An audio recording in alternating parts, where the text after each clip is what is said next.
ہمارا معاشرہ مغرب سے متاثر ہے۔ ہمارے لوگ مغربی دنیا سے فیسینیٹ ہوتے ہیں۔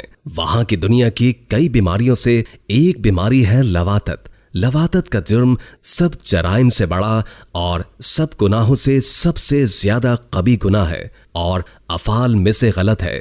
اس کے مرتکب افراد کو اللہ تعالیٰ نے وہ سزا دی ہے جو کسی اور امت کو نہیں دی، اور یہ جرم فطرتی گراوٹ اور بصیرت کے اندھے پن اور عقلی کمزوری، قلت دین پر دلالت کرتا ہے اور ذلت و پستی کی علامت اور محرومی کا زینہ ہے۔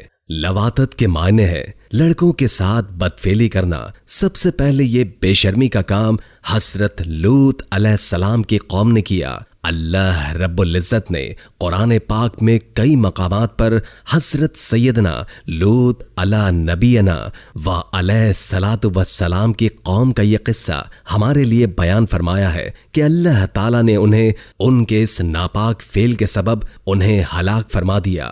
مسلمانوں کا اور دیگر تمام ملتوں کا اس بات پر اتفاق ہے کہ لڑکوں کے ساتھ بدفعلی کرنا کبیرہ گناہ ہے۔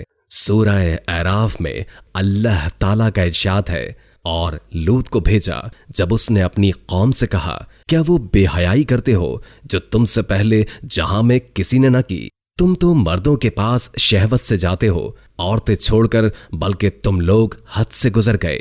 اور سورہ الانبیاء میں اللہ تعالیٰ نے ارشاد فرمایا، اور لوط کو ہم نے حکومت اور علم دیا اور اسے اس بستی سے نجات بخشی جو گندے کام کرتی تھی، بے شک وہ برے لوگ تھے، نافرمان تھے۔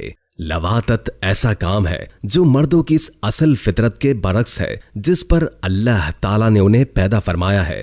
لواطت پر قدرت دینے والوں نے اپنی اس طبیعت کو بھی بدل دیا جو اللہ تعالیٰ نے مردوں میں رکھی ہے۔ انہوں نے اللہ تعالیٰ کے بنائے فطری قانون کی خلاف ورزی کی، ہم جنس پرستی جیسا گناہ عظیم کیا، سارا معاملہ الٹ پلٹ کر دیا، تو اللہ تعالیٰ نے انہیں ان کے اس عمل معکوس کی سزا یوں دی کہ ان پر ان کے گھروں کو الٹ دیا اور ان کی بستی کے نچلے حصے کو اوپری حصہ کر دیا اور عذاب میں انہیں سر کے بل گرا دیا۔ اور سورہ ہود میں اللہ تعالیٰ نے ارشاد فرمایا، پھر جب ہمارا حکم آیا ہم نے اس بستی کے اوپر کو اس کا نیچا کر دیا اور اس پر کنکر کے پتھر لگاتار برسائے جو نشان کیے گئے تیرے رب کے پاس ہیں، اور وہ پتھر کچھ ظالموں سے دور نہیں۔ نبی اکرم صلی اللہ علیہ وآلہ وسلم کے مطابق جو قوم لوط کا سا عمل کرے اس پر اللہ کی لعنت ہے۔ مغربی ممالک کی دیکھا دیکھی ہمارے معاشرے میں کہیں کہیں اس عادت کا رجحان بڑھ رہا ہے جو کہ انتہائی پریشانی کی بات ہے۔ ہمیں دیکھنا ہوگا کہ ہمارا حال قوم لوط کا سا نہ ہو۔ لواطت کی سزا کیا ہے؟ حضرت ابن عباس رضی اللہ تعالی عنہ فرماتے ہیں، بستی کی سب سے بلند عمارت دیکھی جائے، پھر لوطی کو اس کے اوپر سے گرا کر اس پر پتھر برسائے جائیں۔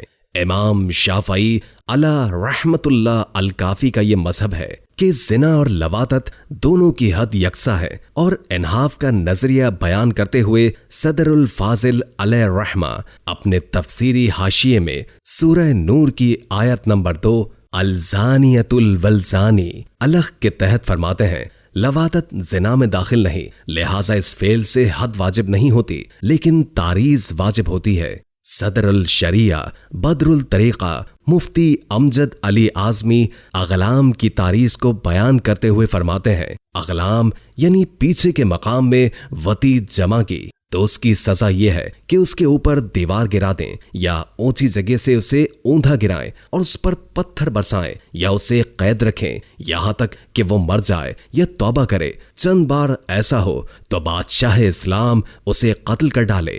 الغرض یہ فعل انتہائی خبیث ہے، بلکہ زنا سے بھی بدتر ہے۔ اسی وجہ سے اندل الاحناف اس میں حد نہیں کہ بعض کے نزدیک حد قائم کرنے سے اس گناہ سے پاک ہو جاتا ہے، اور یہ اتنا برا ہے کہ جب تک توبہ خالصہ نہ ہو اس پر پاکی نہ ہوگی، اور اغلام کو حلال جاننے والا کافر ہے۔ یہی مذہب جمہور مسلمانوں کا ہے۔ لواطت کے بعض طبی نقصانات میں ایڈز، جگر کی بیماریاں، بواسیر، مرض سیلان، ٹائیفائڈ، ایمیا کا مرض، انتڑیوں میں کیڑے پڑنا، خارش اور مردانہ کمزوری شامل ہیں۔